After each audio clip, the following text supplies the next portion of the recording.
Good evening and welcome to the Drive at 5 on IntellectualRadio.com/iHeartRadio station. I'm your host, Roman, and we have a great show planned for you today. But first, the forecast from our IntellectualRadio.com Weather Center. Today, partly sunny and very warm, high 78 degrees. Tonight, mainly clear and mild, low 66 degrees. Tomorrow, partly sunny and very warm, high 83 degrees. Tomorrow night, cloudy and humid with a chance of showers and thunderstorms, low 67 degrees. Wednesday, mostly cloudy with rain ending, high 74 degrees. On Thursday, a little afternoon rain here and there between the areas, high 73 degrees. And clouds will break during the afternoon. However, it will be kind of cool. High 69 degrees. The Drive at 5 is also part of the Monday night new lineup with Acreage Assets and Acquisition / Policy Matters with your girl Rhea Ray Harris and Jerry at 6 p.m. New Black Leadership at 7 p.m. Black Community Unity at 8 p.m. 9 p.m. Chronicles of Ron and the Mic Up at 10 p.m. Also, the Drive at 5 is also part of the fabulous Drive at 5, only on IntellectualRadio.com. Before we start our show today on the Drive, our hearts and prayers goes out to the family and loved ones whose lives were lost and seriously injured in Las Vegas. At least 58 are confirmed dead and counting. We got at least 100 plus that is in stable condition right now, according to CNN. 500 plus are injured, and some of them you have 100 plus that seriously injured are like in critical condition. You have to understand what happened. This guy used a semi-automatic weapon that sprayed per minute, and it is considered one of the deadliest shooting in U.S. history. Again, here at IntellectualRadio.com/iHeartRadio station, our hearts and prayers go out to the family members and loved ones who's out there. And also they have a Facebook post where family members are checking in to say they're all right and okay. So please be on the lookout for that. So please stay tuned to IntellectualRadio.com/iHeartRadio station for the latest information on what's happening in Las Vegas. To my left is my guest today. Hello.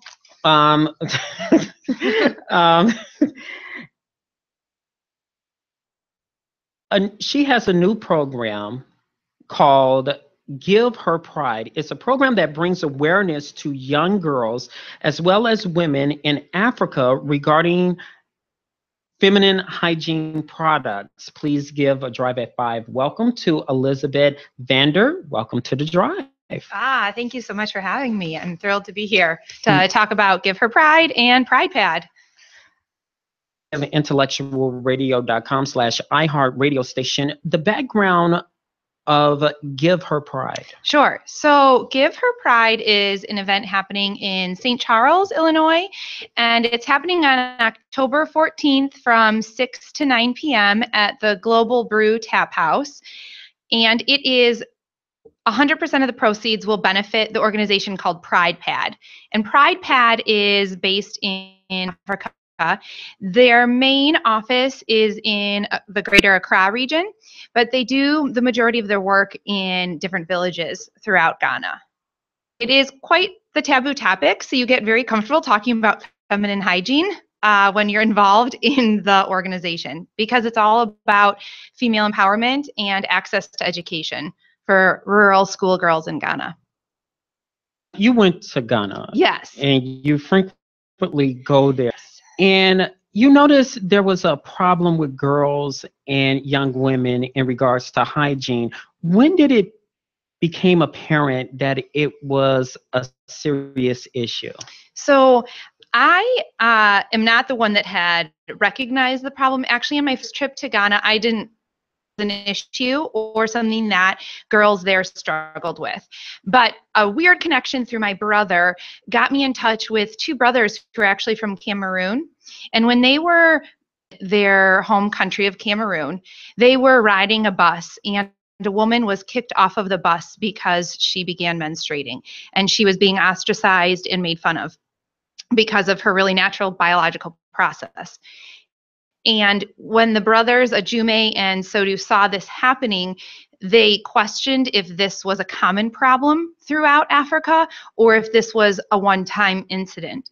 So they began doing some research, and they realized that really in sub-Saharan Western Africa, this is a huge problem for girls and women throughout Africa. And the problem is not only the stigmatization that women and girls face because of menstruation, but that access to feminine hygiene products is an underlying issue that prevents girls from staying in school, from good employment, which then prevents them from really reaching their goals and their life dreams.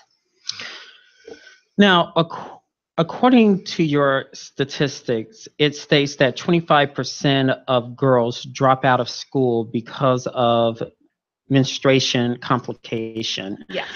Missing 50 days or more is the average. Please explain that to us, that little girls who are menstruating and Yes. understand what's going on, and it starts to become a will know how to handle it. Yes. So really what's happening within the villages is that when girls begin menstruating, they don't have access to products. And being a woman myself, I wouldn't attend school either because that's embarrassing. And you're not going to go to school if you don't have products to keep yourself clean and hygienic. Huge underlying problem is just the access to products. And so what girls use and leaves, or they stay home. Rags and leaves cause infection issues down the line in terms of fertility and just health in general. But the lack of access, if they're just staying home from school, they're missing on average 5 days of school per month, which leads them to miss at least 50 days of school.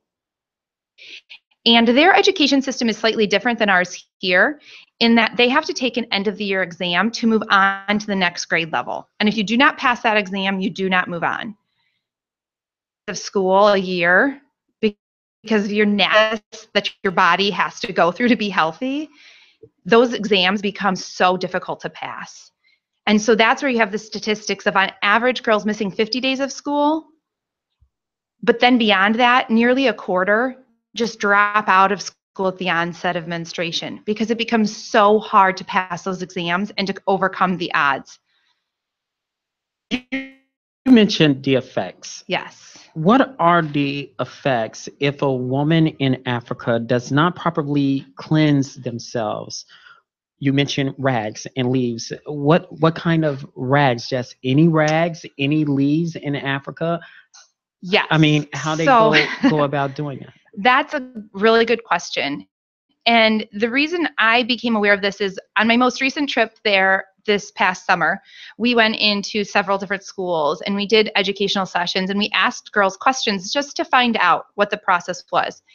And they'll use rags that are by the home because that's what the parents can provide and afford. And those systems for washing those rags are very different than what we have here. So they might be washed then in the well or in whatever water source they have, but it's not a washing machine that's making it hygienic. And then those rags are hung out to dry. Mosquitoes and fleas and flies, then those rags are not clean even after washing. And so that causes infections for a woman. Educational sessions just about the importance of using a feminine hygiene pad instead of a rag or instead of leaves. Because the same thing with using the leaves from natural banana or plantain plants that grow there is it can cause infection. Now, you said down the line. Yes. What are some of the effects down the line? So down the line, what we found in some of the educational sessions we did with girls is that themselves with pads, they'll ask boys opportunity to provide them, and nothing will, the handing off of pads sometimes can be in exchange for sexual favors, and so girls become pregnant. And if a young, I'm sorry. No, go ahead. But while they're in a menstrual cycle phase, they will exchange sex for, or before or after. If they ask a boyfriend, gentleman, it's usually in exchange for something. I don't know how common that's occurring, but in the 4 schools where you were in, that came out in all of the sessions, is you would have a young girl, 12 or 13, report that if I can't get the pads myself, if my parents can't afford them, then I'm asking a boy.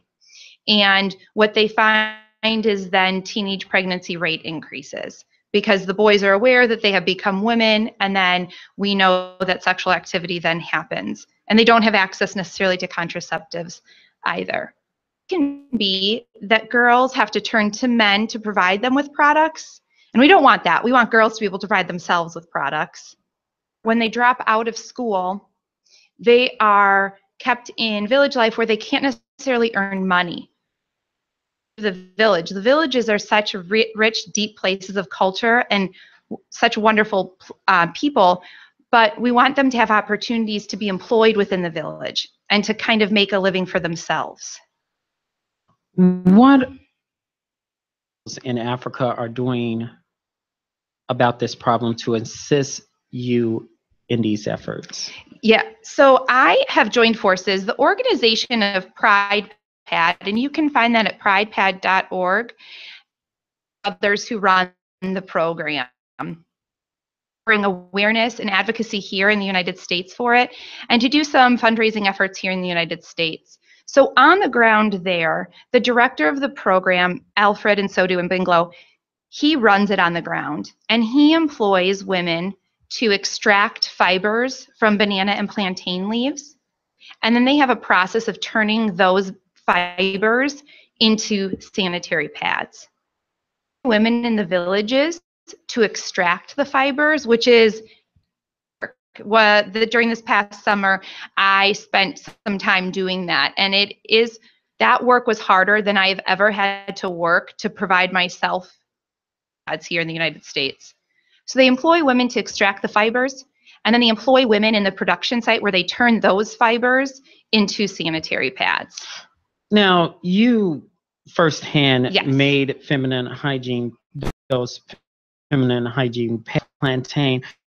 Explain to us the process. You said fibers. What are the fibers?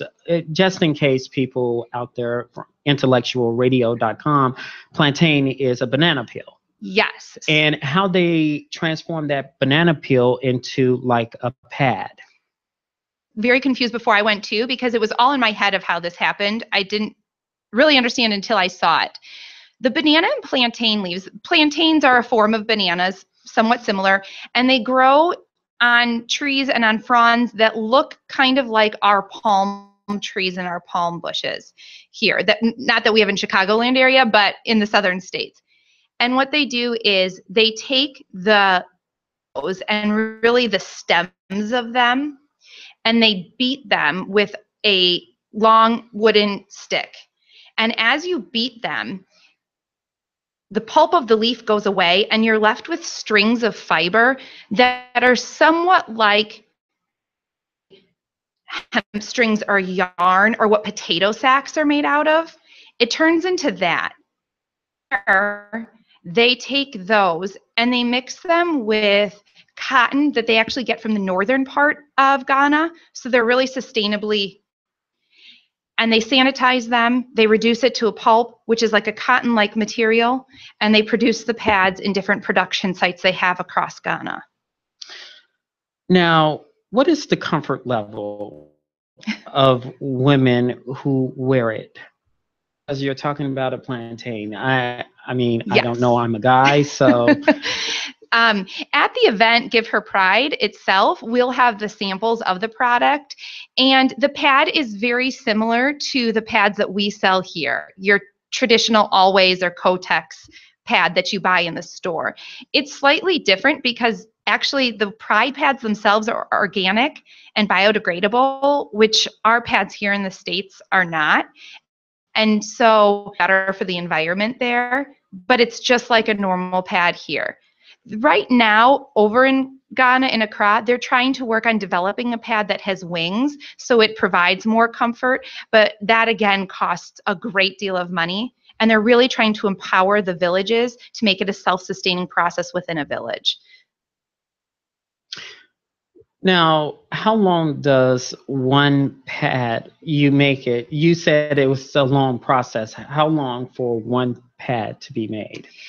They can make a lot of pads in one day, but it's a multi-step process. So the amount of time it takes to extract the fibers from the palm, from the plantain and banana leaves, that's a longer process just because the physical labor associated with that is pretty great. But when I was working with the women in the villages, they are quick at it. They've done this for a while and they earn salary for it. So Pride Pad pays the women that do that directly, the first step of the process. The fibers from the plantain and banana leaf, they transport those fibers to the production site. And once in the production site, they can produce it, but it's getting the fibers and getting them to the production site. Now, you have any, well, before I get to your event. Yes. You've been in Ghana. Yes. Several times. Yes. How many times in a year? I've been twice and I'm going back in December. Problems that Ghana faces is it's not just the female hygiene. You also mentioned there's sex that's going on there. Can you explain why you have, on the air some of the issues that's facing Ghana? Yeah, that's a fantastic question. So that also relates directly back to Pride Pad because, again, the directors of Pride Pad organization is called RECFAM, and that's Research and Counseling for African Migrants. And they track irregular migration in Africa. And their purpose for tracking it is really to prevent human and child trafficking and vulnerable children. So what they do is they go into communities and try and monitor the migration progress and monitor where people are moving so that they can be aware and are being moved illegally or given away as brides. Find that they work directly with the different ministries and women, ministries of education, and they back and they reintegrate them back into a safe caretaking home and get them back into school.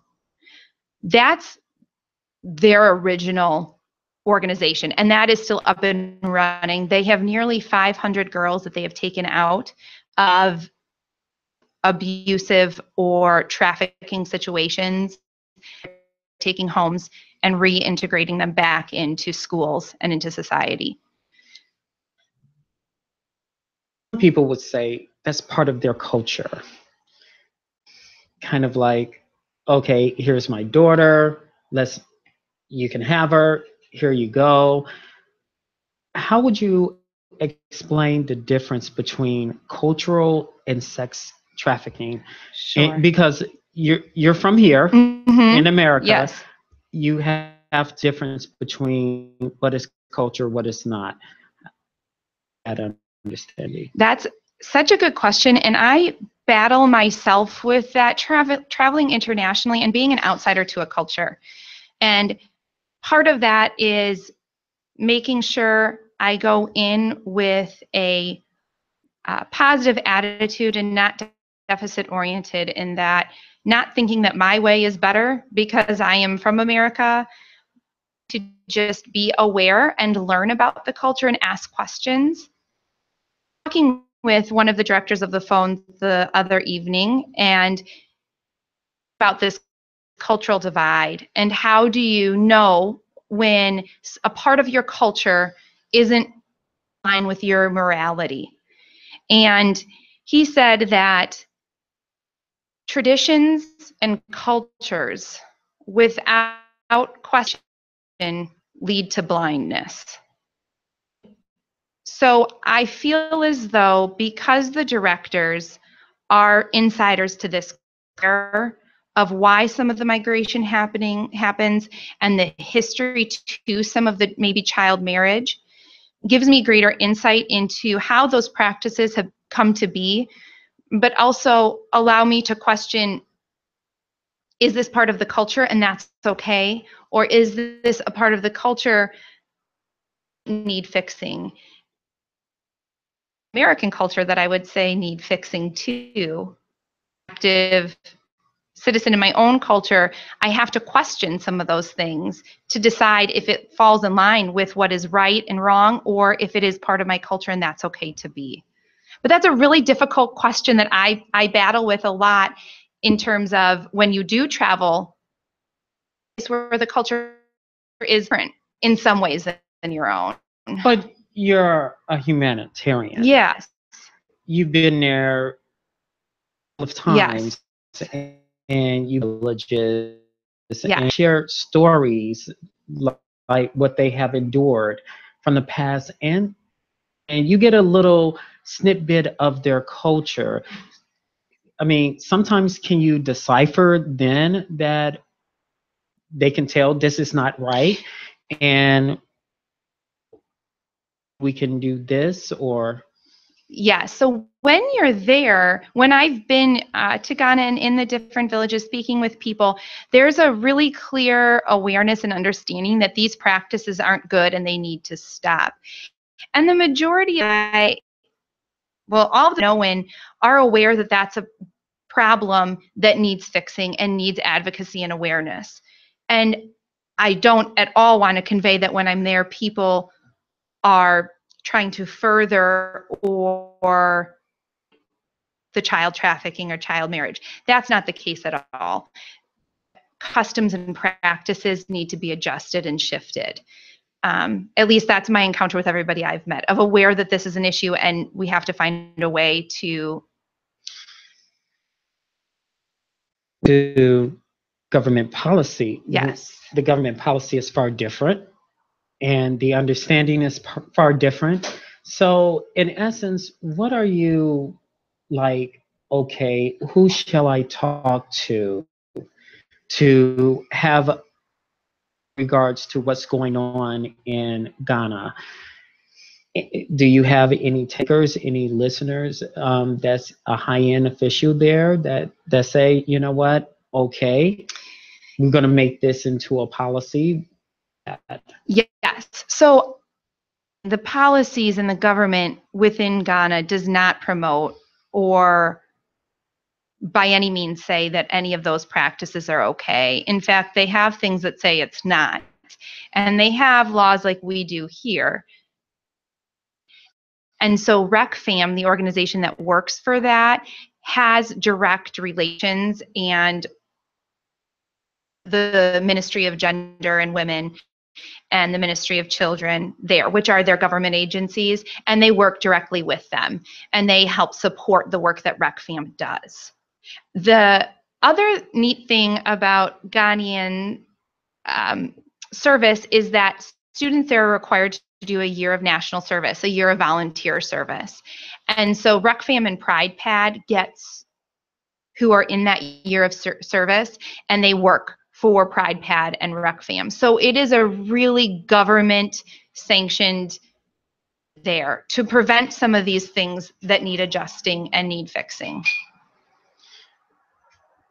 Now, you have an event that is coming up. Yes. Please explain to IntellectualRadio.com/iHeartRadio station the event. Yeah, so Give Her Pride is directly benefiting Pride Pad. The directors of the organization will be in town for the event. So it will be a really neat chance for any listeners that are organization to come and meet them and learn about them. And the event itself will feature a silent auction. So we have had really generous local businesses support it and give donations. So we have 4 Saks tickets for auction. We have picture. No, this is for October 4. Oh, yes, for next year because the Saks are out. Yes, Yeah. for next year. Yes. 4 tickets for next year to the Sox. We have lots of other goods and gift cards to local organizations. We're going to have a 50-50 raffle. We'll have some West African cuisine. And some live music from the Bessaby Band featuring James Cromwell. So that will all be part of the event. And it's happening at the Global Brew Tap House. It is out in St. Charles, which is a little bit of a drive from here. It will be worth the drive because the event will be quite fun, and we'll give listeners a little bit of taste of West African culture and a chance to really to learn about this organization. Tickets. Yeah, so you can get tickets online at our Facebook page, and that's facebook.com/giveherpride, or at our Eventbrite website. And if you Google search Eventbrite Give Her Pride, you will be directly led to that website. We have 3 different levels of tickets for sale. The first one for one at $12, because the significance behind $12 is that it costs $12 US to provide a girl with 1 year of sanitary pads. Ticket into the event, you are a girl with a year of pads so that she will stay in school. A level 2 ticket is $24 and gives 2 schoolgirls a year of sanitary pads. And a Give Her 3 is $36, 3 schoolgirls a year of sanitary pads. For the level 1 ticket, that gets you into the event and gives you the African sampling of food, the live music, and a chance to participate in the auction. A Give Her 2 ticket gives you all of that, plus either a pop socket, which are the little round of your phone to help you hold your phone and stand it up, t-shirt with the Give Her Pride logo. And a Give Her 3 ticket gives you the pop socket and the t-shirt. Now, if you're interested just in helping, but you can't attend the event, still go on our Facebook page or the Eventbrite site, because you can just donate if you want to help the event. It's the same. Give it one more time. Yes.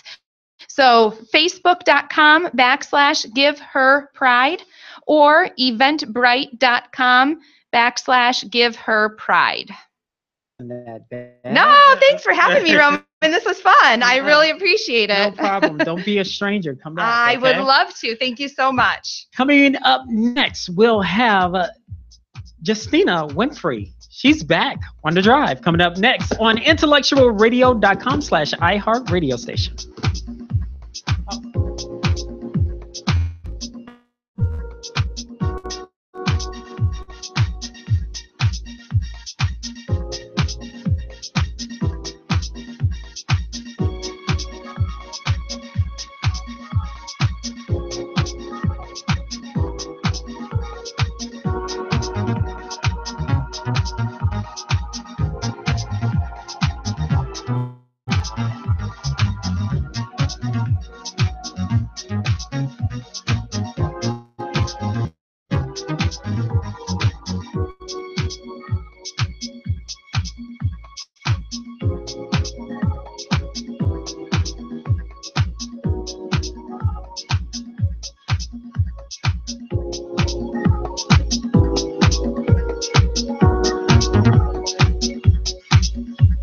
We're back on the drive at 5 on IntellectualRadio.com/iHeartRadio station. To my left, I have the one and only. Me, perfect in his sight. So yes, and you are the one and only. Oh, okay. Mr. Roman. Yeah. This is Justina. She's a community leader, Illinois advocate, policy advocate that does wonders in the city of Chicago. You're the first one that brought the issue of the assessor to the drive at 5, the issue, and now that it became public, so we owe you a lot of credit and gratitude towards that issue. Wow, thank you. Hopefully we see some real positive change behind the work that's gone into looking at the PIN numbers and the fact that addresses aren't matching up. There have been over assessments several years ago, and thankfully it's really, yes, it's manifesting. People are starting to become aware of what's going on in this county.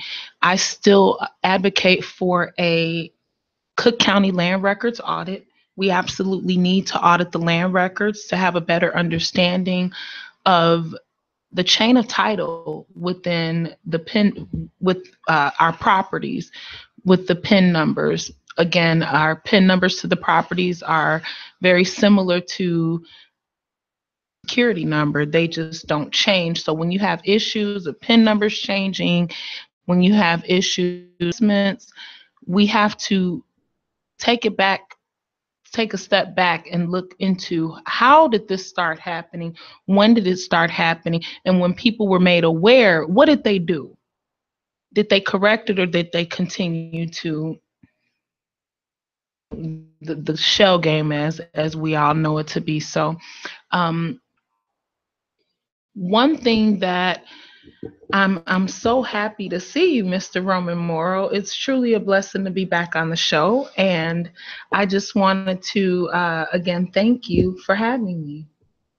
I'm glad for that transition there. Yes. The reason you're here is for the Justice Committee, and please give intellectualradio.com/iHeartRadio station the background to Justice Committee and why it was formed. Well, the committee initially, step back, the that is formed is the Innocent Demand Justice Committee. InnocentDemandJustice.com is the website for their committee, and it is it highlights the wrongfully incarcerated, including two of her sons that have been wrongfully incarcerated, and they've been in jail for over 20 plus years. I connected with Esther not only through the church, also through the committee in itself. So Esther and her family, they're ministers, okay? And unfortunately, they weren't able to make it today, but that they've done is the committee has reached out to the community, bring as many victims of the detectives that have been part of the group of people that have been recently exonerated as a result of the planting of evidence, coercion of witnesses. There are a multitude of people, 51 that we know of right now, that are behind bars, or potentially they could potentially be up for parole. So as of right now, we don't know exactly how many people are, have ultimately been put behind bars as a result of detectives Guevara. And the Innocent Demand Justice Committee, ultimately, they are working with several different organizations, and I'm not a spokesperson on their behalf, but again, hopefully we can get them on the show soon. That Edwin Davila is also a part of this group, and I am advocating on his behalf. The 22 years in jail for a murder he did not commit, and he will be exonerated prayerfully soon. Can you, before you go into the story, can you elaborate on the reason how he got to that point, how he got behind bars and people are advocating on his behalf? This is one of, there's a lot of stories, but Yes. This is one of the stories, but it's also affecting you personally. So go ahead and share. Yes. So Edwin Davila was arrested on July 9th, 1995. And that was the last time time that we saw him was the week of my birthday. He is my cousin and he is a relative, and it's extremely disheartening to find out all of these years later that said, even down to the jacket that he wore, the way that the detectives put him in the lineup, the way that the judge deliberated, the way that the attorney influenced him to a bench trial and not a jury trial. There are so many issues, and there are things that I'm not at liberty to discuss, but you know, the situation ultimately is that he was framed for a murder that he didn't commit, and Edwin Davila has spent over 22 years incarcerated for a murder that he didn't commit. If you go to Facebook, Edwin Davila was framed by Detective Guevara, or Facebook Edwin Davila. The link should come up, and there's a timeline of information. The first article was written in 2001 by Sarah Karp, and she went down a list of wrongfully incarcerated people. There were about 10 to maybe 15 in this particular article, and here we have it in 2017. We're at 51. Why are these men and targeted? Women, some women too, men and women targeted by police? Because they are saying times the police are saying that they look suspicious.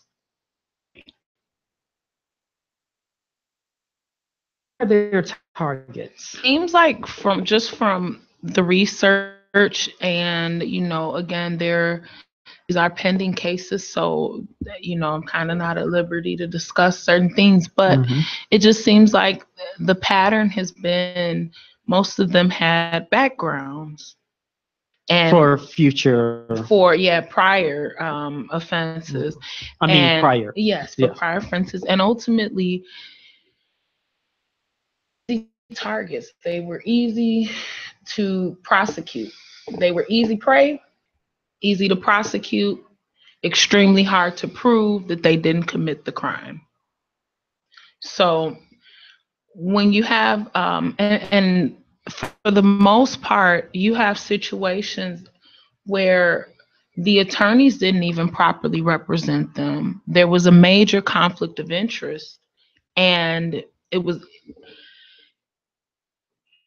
it's right there. You can't get around it. So here you have a group of people who have sat behind bars for a long time, and no one has heard their plea until the state's attorney's office starts to investigate. But the thing is, now these guys and the women are still waiting for the state's attorney's office to investigate and look further. And there are simple situations at this point where it seems like there are issues of miscommunication right now. Okay. Can you elaborate on the miscommunication? I have instances where some of these people haven't spoken with their attorneys in 3 years. So here you have a person who is potentially wrongfully incarcerated. Okay, you have all the evidence. The attorney hasn't been in communication with the client for quite some time. Okay, and what's happening behind bars? I mean, I'm holding my tongue on several issues right now with several of wrongfully incarcerated victims, because it seems like they're targets behind bars right now. Okay.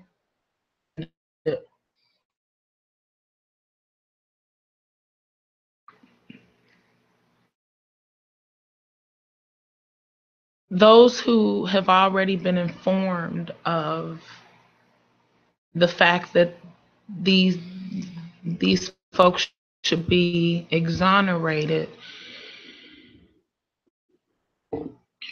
they're not moving fast enough. They're dragging their feet. And you believe this? least 5 people that have been exonerated already. And among those folks, you have a list of at least like 5 to 7 people who have already served their time. So who have been wrongfully incarcerated and given 50 years, 100 years, life. For those who have been given 50 years, they're up for parole now, okay? As of right now, Reynaldo Munoz, Nelson Gonzalez, Ruben Sanchez, and Marcelano Santel and paroled. Almodovar, Jose Montañez, Armando Serrano, Juan Johnson, Jacquez Rivera. That group, they've already been exonerated. But they're still in prison. That group has been exonerated. The first group is Nelson Gonzalez, Ruben Sanchez, and Marcelano Santel. They've already been paroled. They've ultimately spent their time in prison, so they've probably been given 20, 50 years. They've served good time, and they're up for parole now, which means that they've been released. They might be on house arrest, but the point is 25, 20 years, 20 plus years of their lives gone, okay? Then you have another group where they've already been exonerated, where ultimately their cases, there's an upcoming court date. I have to pull it up. It's either October 9th or October 13th, where they're trying to get Detective Guevara to testify. And I believe that they're offering him immunity. Don't quote me on that. I'll have to double check the updates. But they're trying to give him immunity just so that he can tell yay or nay to the people that he did wrongfully incarcerate, okay? He keeps pleading the fifth. So here you have now a group of people who are still sitting in jail. They don't have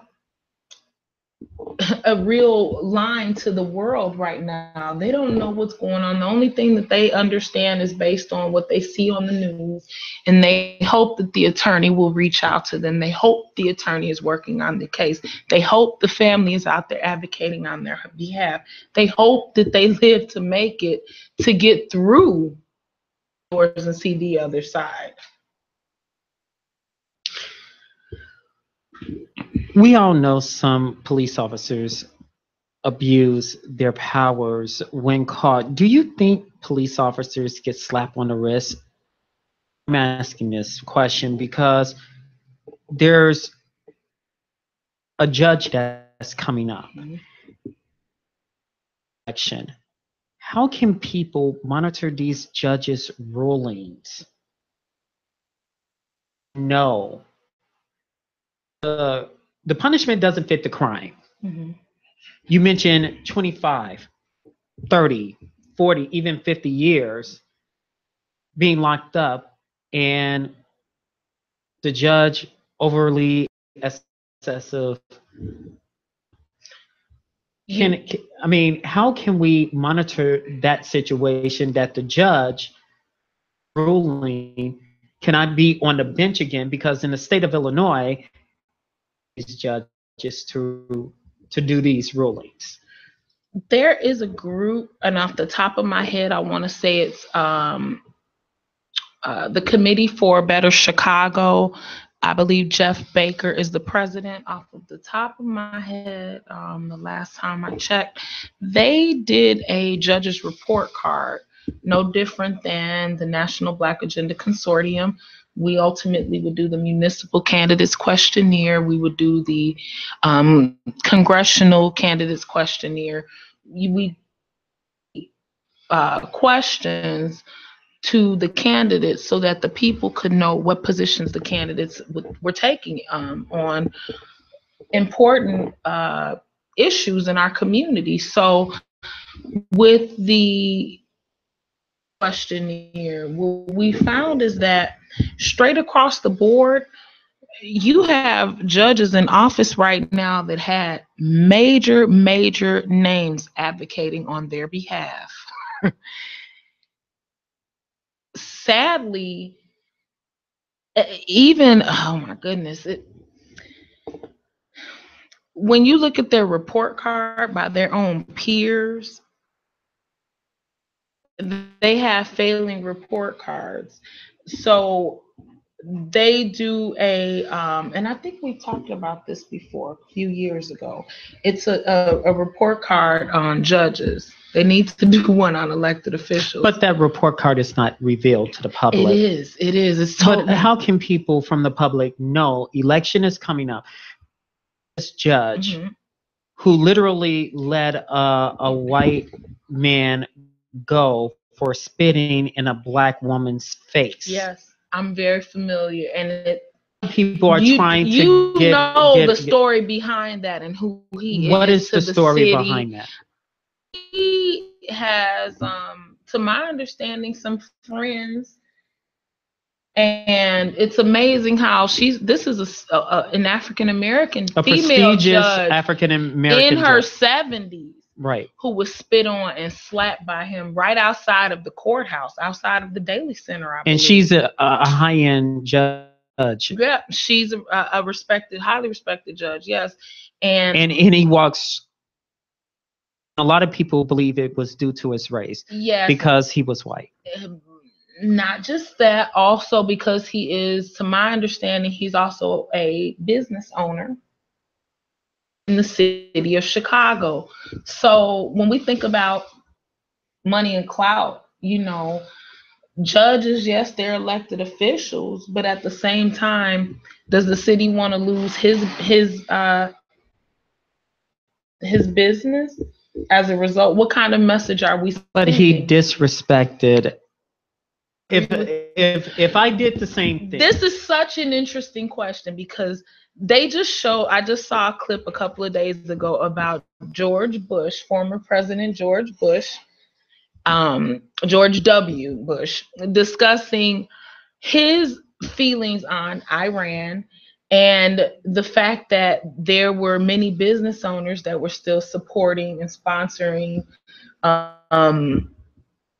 exports to Iran at that time. And he smirked and he said, and you all can Google and YouTube this, he smirked and said, well, I'm just going to tell you the truth. Sometimes more. And that, don't quote me on that and don't quote him on that, but ultimately he said it. And like I said, you can Google it, you can YouTube it on a very important matter. But my ultimate question is, how can we hold these Chicago judges accountable? Yes. That. Let's not vote them in anymore. But we don't necessarily know. Let's say any elected official that we don't want in office, we need to recall them. Recalling. Do we have a little time? We have a little time, okay. but what I'm saying is, because I want to get somebody on the line. You miss your show, don't you? No.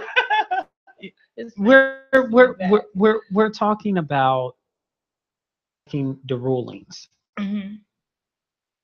Donald, you have several cases that the guy said, I didn't do it. Small amounts of marijuana is still being charged the same charge. After we did this show last week, many people inboxed me saying, I've been charged 2 years, 3 years in jail for a small amount of marijuana, which was supposed to be a citation. The judges are only what the police officers write up. The report that the police officer writes up, their interpretation, their summary of events is what leads to the charges, right? So it ultimately comes back to who's the narrator of the story.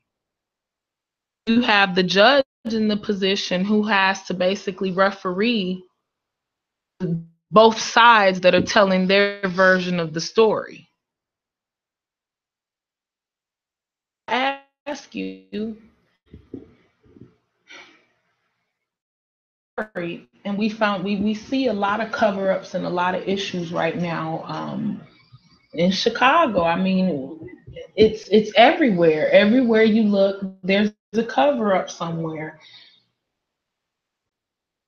Enough.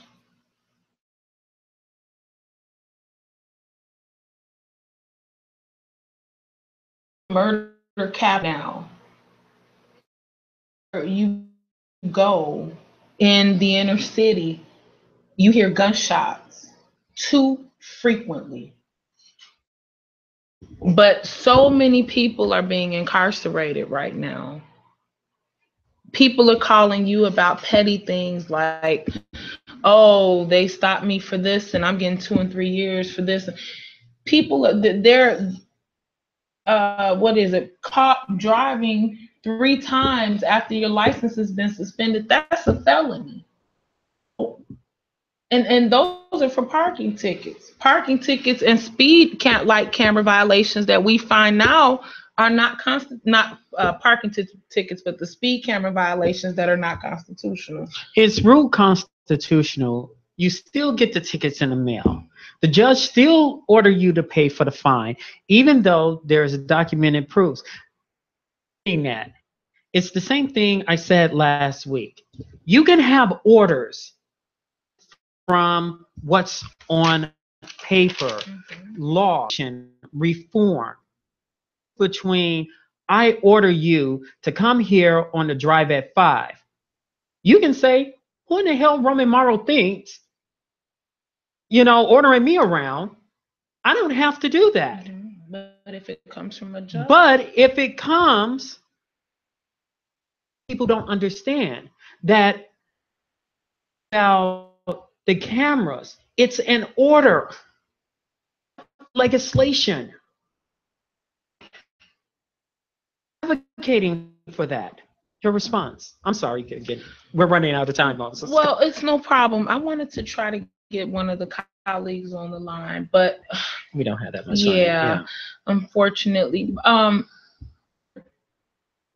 Okay, one, you already know, with an order, a judge has already signed off on it and it needs to be enforced.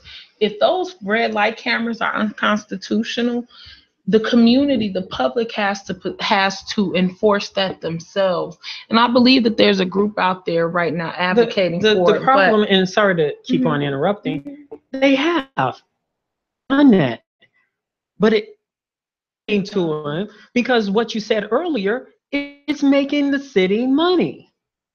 And we do. It goes back to a question that I set up. Why the politicians community are policing, not sounding the alarm? We need to police our own communities. We need to educate our own youth within our communities. We need to focus on legacy building, the rites of passages. All of those things are gone from our communities right now. Okay, you have far and few right now who are within the community, who are from the community, who are saying, I'm going to hold all of these outsiders accountable. But the problem is we're not holding the people from the community accountable, okay? But then again, and there's a however component, we elect the people that represents us. And if they sit there and they tell you, I'm going to sit here and tell Justina the collard greens, candy yams, sweet potato issues, but when I go back to City Hall, I'm going to say yes or no, sir, to Rahm Emanuel. Yeah, that's just like the friend that took us. I said it, but that's just like the friend that took us to the ship. It's no different. No different right now. They continue to take us on through the slave ship, through City Hall, through Cook County as we know it. It is, we all say, oh, it's corrupt here, even people from out of state, from other countries, them positive vibes only, because as soon as they hear, oh, I'm from Illinois, Chicago, they're so crooked and corrupt. And the first thing, oh, we're a world-class city. It's extremely beautiful out there. Yes, we do have some issues, but we're working through it. I'm so fed up with that pitch. We need to get it together, okay? So the community, the constituents, people are moving from outside, out the city.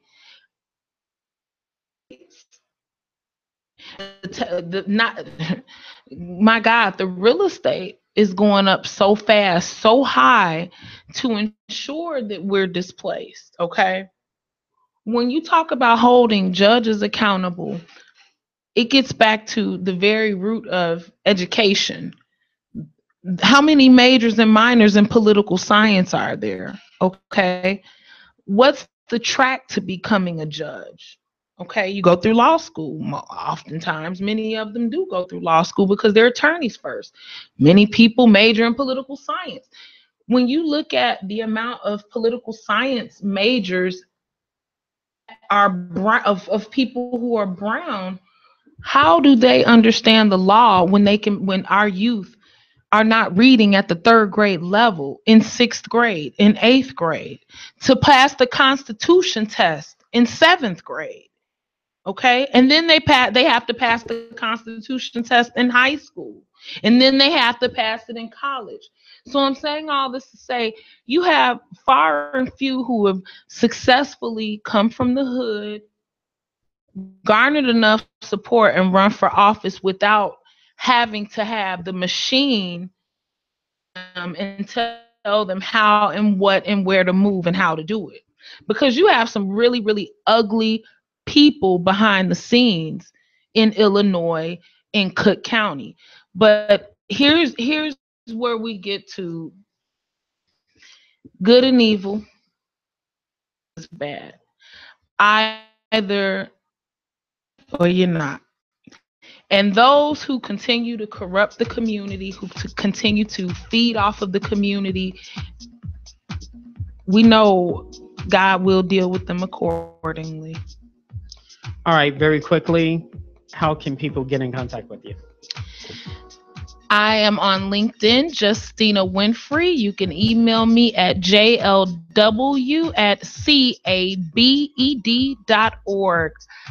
jlw@cabed.org.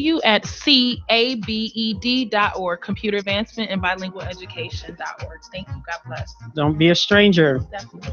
All right, that's going to do it for us for the Drive at 5 on the IntellectualRadio.com. Thanks to Earl Winfrey, our executive producer.